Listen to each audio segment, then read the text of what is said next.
はーい、大成 ASMR の大成です。前回はエイプリルフールで嘘をついてしまったんですけど、これからも動画投稿を続けるので、よろしくお願いします。驚かせてしまって、本当にすいませんでした。で動画エイプリルフールに投稿した動画が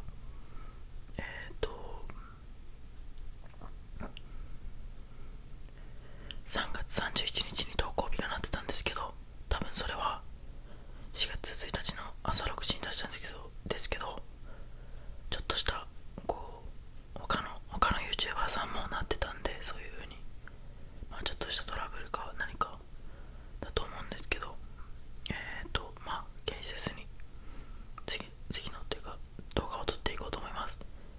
で、ちなみにもう今日でこれで今まで溜まってたリクエストが終わるので、もう次はもうすでに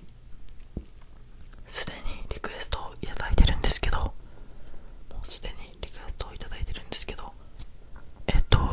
コメント欄でもプラスアルファっていうか、追加のリクエスト募集を行いたいと思います。リクエスト募集は一応このコメント欄だけ通させていただきたいです。多分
ましょうか。化粧水、じゃあどっちからいこうかな。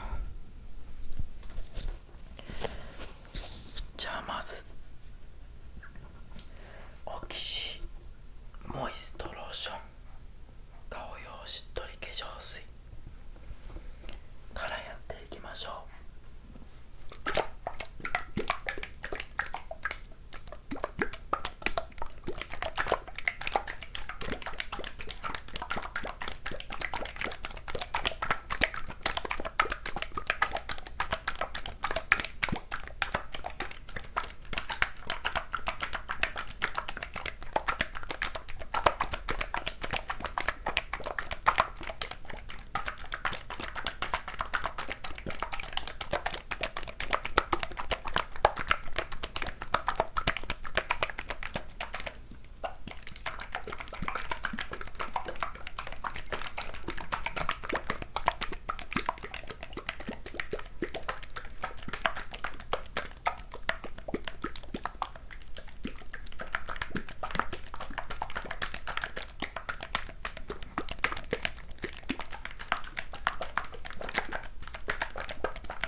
します。よかったらコメントもしていってください。おやすみなさい。おやすみなさい。おやすみなさい。おやすみなさい。おやすみなさい。おやすみなさい。おやすみなさい。おやすみ。みんなおやすみ。おやすみ。おやすみ。おやすみ。みんなおやすみ。バイバイ。じゃあ終わります。あ、ちょっとうるさかったかな。おやすみ。みんなおやすみ。バイバイ。